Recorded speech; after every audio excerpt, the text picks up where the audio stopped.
ఒక లాభం కోసం ఆలోచన చేసే మనిషి కాదు రాజశేఖర రెడ్డి గారు. ఆయన బిడ్డను నేను. ఆయన హృదయానికి దగ్గరగా ఆయన మాటలు వింటూ ఆయన హృదయంలో హృదయంగా పెరిగిందని నేను.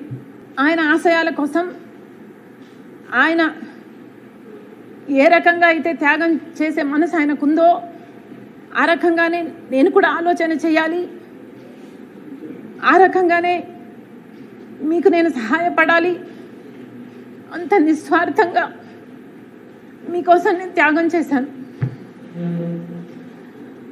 మీకోసం నేను నిలబడడం జరిగింది. ఎంత బహిరంగంగా రాజకీయ కాంక్ష వల్ల నెపోటిజం అంటున్నారే,